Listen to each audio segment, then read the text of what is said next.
Hello and welcome to one and all. My name is Premal Popat and today we are going to start with a new chapter which is elements, compounds and mixtures.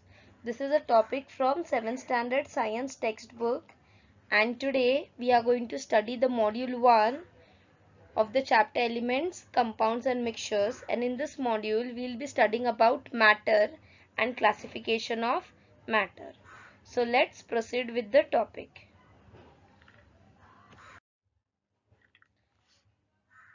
In the previous classes, we have already studied about states of matter. So basically there are three states of matter: solid, liquid and gaseous. Okay. Solids are nothing but they have a rigid and a fixed shape. They are rigid. That means they are hard. Over here we can see the spacing between the molecules of the solid. This red color ones are the molecules of the solid and they are very impact. They are very close to each other. Now due to this impactness between the molecules of the solid, the solids have a fixed shape. Their shape cannot be changed with our hand. Also they have a fixed volume. So solids, we can say that they are rigid, they have fixed shape and fixed volume. On the other hand, when we look at liquids, let us see the spacing between the molecules of the liquid. Now over here, when we consider this as the first molecule and this as the second molecule, okay, so the spacing between the molecules of the liquid is more. So they are a bit free to move from one place to another. Unlike solids, they can move. So because of this spacing or more spacing compared to solids, they are not rigid and they don't have a fixed shape. Why? When the liquid is poured into a particular container, it will take the shape of that container, but they have a fixed volume. The volume of the liquids won't change even if the containers are changed. So liquids have a, a fixed volume, they are not rigid and they don't have a fixed shape. Now gases. Okay, now for considering the spacing between the molecules, the spacing is more compared to solids as well as liquid. So gases are bit more freely to move, so they can move from one place to another freely. So because of that, they are not rigid, they don't have a fixed shape. When gas is poured into a substance or a hollow object, so it will take space of that or shape of that object and they don't have a fixed volume. Now if I take a balloon and if I squeeze it, the volume will decrease of a balloon which is filled with air. So gases, they don't have a fixed shape, they don't have fixed volume and they are not rigid. So let us understand the transition between the states of matter, that is from solid to liquid and gaseous, and also vice versa. Now as we know, the spacing between the molecules of the solid is less, hardly there is spacing between the molecules and so they have a fixed shape and fixed volume. If we consider a piece of ice, when I heat the ice, so it will be converted to water. Okay, when I heat solid, that is ice, it melts. Okay, and it will take the liquid form, that is the water. Now on the other hand, if I want to have a transformation from liquid to gaseous state, so I will have to heat it more, then the water will vaporize into water vapor, so or it will be converted into steam. So by heating, solids can be converted to liquid and liquids can be converted to gaseous form. Okay, now what if I have to convert this gas to liquid and solid? So this steam will be condensed, so we'll have to condense the steam and then it will be converted to water droplets. This water vapor, when it condenses, so it will change into water droplets and hence we will get the liquid form. Now when I freeze this liquid into the freezer, I will again get ice, that is the solid form. So basically in this way, solids can be converted to liquid and liquids can be converted to gaseous and vice versa. So hence this will allow the transition between the states of matter.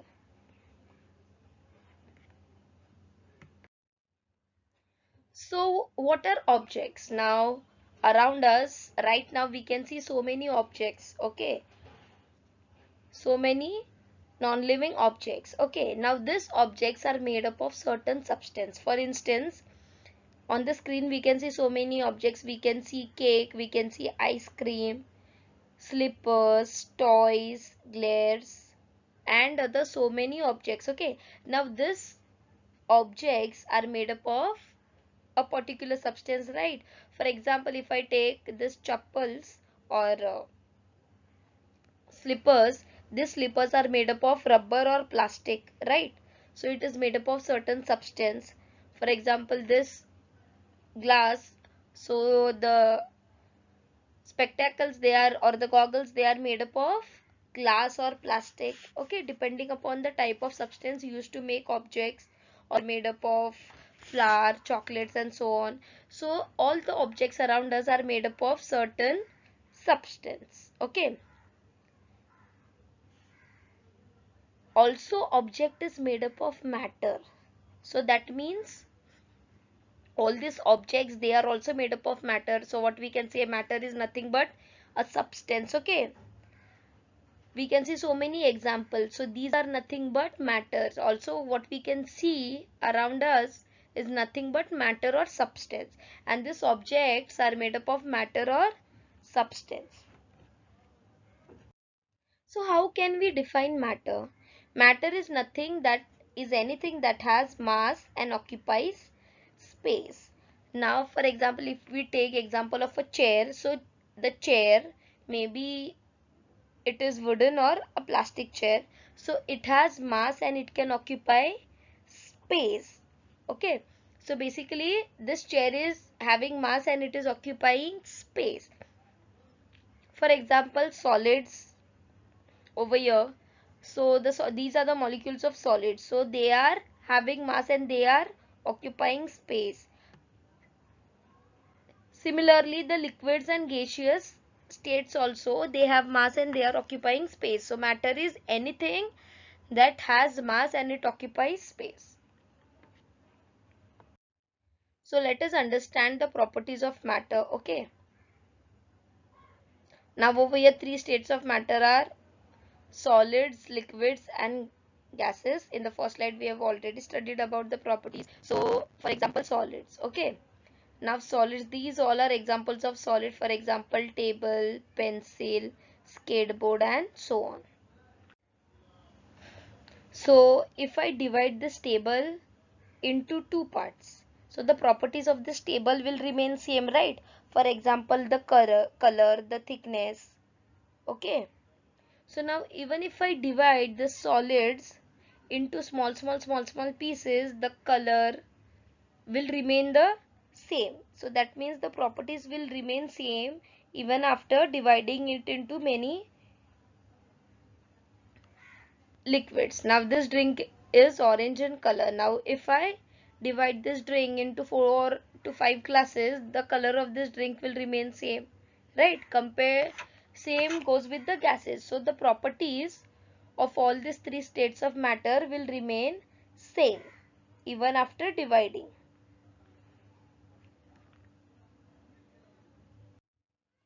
Let us understand the classification of matter. So matter is divided into two types. The first one is the pure substance and the second one is a mixture. Okay, and this pure substance is further divided into elements and compounds, and mixture is divided into homogeneous and heterogeneous mixture. So in this chapter we will be studying about the three types, that is the elements, compounds and mixtures, that is the pure substance and the mixture in detail. Okay, homogeneous and heterogeneous mixture will be studying in our higher classes. So the matter is again we'll revise, the matter is divided into pure substance and mixture, and pure substance is divided into elements and compounds. So this picture shows what is an element and what is a compound. Okay, so that we'll be studying in detail in our next slide. What is a pure substance? From the name itself we can identify that the substance is pure. That means it is composed of one type of particle only. Only one type of particle can be a pure substance. Now the pure substances have fixed physical and chemical properties. The physical and chemical properties of the pure substances are fixed. So the pure substances are either elements or compounds. Okay, that means these elements and compounds are made up of only one type of particle throughout. The smallest particle will be same, and when all these particles come together and form a bigger structure, then also the same particle will be used. Okay, gold is a pure substance. Now in this picture we can see gold. Okay, why gold is a pure substance? If we take small piece of gold, it is made up of gold only, and if we take a brick of a gold, it is also made up of gold. That is one type of particle only, and hence it is a pure substance. Now the surrounding rock is a mixture of different elements and compounds. Examples of pure substances: gold, metal. These are the bars of gold. Now if we take a small piece or the smallest unit of gold, it is made up of gold. If we take bar of gold, it is also made up of gold element only. That is why it is a pure substance. Similarly, copper wire, only one type of particle, that is copper, is used to make this wire. So throughout this wire only copper element is used. Sugar. Sugar is also a pure substance. Why? It is a compound, but it is a pure substance because all the particles of sugar are made up of sugar only. Moving to salt. Salt is also a pure substance because all the particles, the thing inside this bottle is made up of salt only. The hydrogen gas, over here we can see there are all H atoms. H atoms are the hydrogen atoms. So this hydrogen gas is also a pure substance. Diamond. Diamond is also a pure substance because it is made up of only one type of particle. There is no diversity of particles in this pure substance. It is only made up of one type of particle.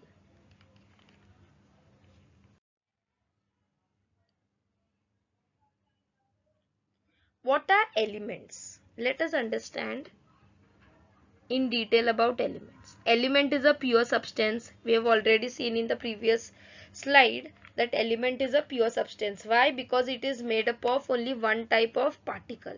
For example, copper wire has copper atoms. Okay, now over here this copper wire is made up of copper atoms. These are the copper atoms, and this copper wire is wholly made up of copper atoms, and it contains only one type of particle, that is copper, and hence copper wire is a pure substance or an element.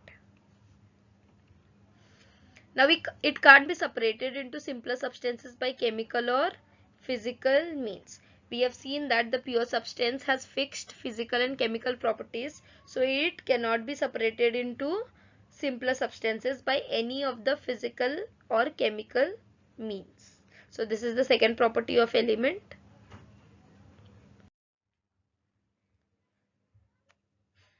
Moving on to the further properties of elements, each has a unique set of properties.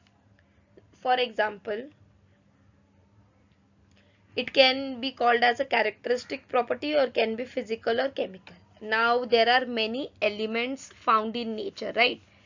For instance, we take example of copper. Okay, copper is an element. We saw that copper wire is made up of copper atoms. So this copper wire has few unique properties. For example, the color of the copper atom, also the other properties, that is its melting point, boiling point, density, and so on. So all these properties are fixed. We also know that copper is a good conductor of electricity. Yes, electricity can be conducted through this copper wire, and hence copper atoms are turned into a wire and they are used in our houses also. So basically all the atoms found in nature, they have their unique set of properties which are known as the characteristic properties. It can be physical or it can be chemical. After having reaction with or undergoing reaction with other element, they have their unique properties. Okay, physical as in the appearance of the atoms or the elements. And also based on their properties, these elements are classified into three main types. All the elements found in nature are classified into three main types. We have seen the periodic table, right? So this periodic table is divided into three types based on the properties. Some elements have similar properties, some elements have different properties.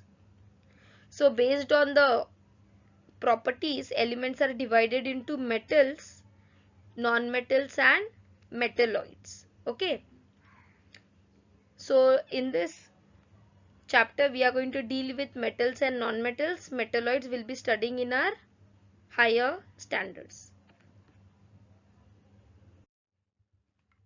So that was all about elements. Elements have a fixed set of properties and it is a pure substance and it contains only one type of element or a material. Now compounds. Moving on to compounds. Compounds are also pure substances. Now compounds are pure substances composed of two or more different elements joined by the chemical bonds. So basically in compounds there can be two or more elements, but the whole object is made up of same two or more elements. For example, NaCl. Over here we can see. Now NaCl is known as sodium chloride and the common name for it is common salt. We use it every day. So this NaCl is made up of sodium atom and chlorine atom. So when they come together, it gives you NaCl, that is sodium chloride or salt. Now the salt is made up of, or the particles of salt are made up of all NaCl atoms. Okay, or all NaCl molecules basically. Okay, and hence it is a pure substance. Similarly H2O. H2O is water, that is hydrogen oxide. When we drink water, all the molecules are made up of H2O and that is why it is a pure substance. So the compounds made of elements in a specific ratio, that is always the same. So the ratio of these elements which are joined by chemical bonds are same and it has a chemical formula. So this is known as a chemical formula. NaCl is the chemical formula for sodium chloride. H2O is the chemical formula for water.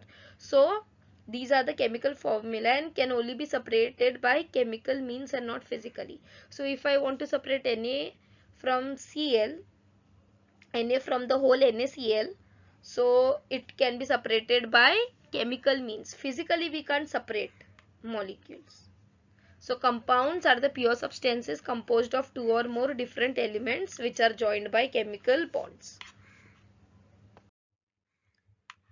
This was about the first module, which includes matter and classification of matter. We also saw about elements and compounds. In the next module we'll be studying more about elements, compounds and mixtures. Thank you so much for your attention.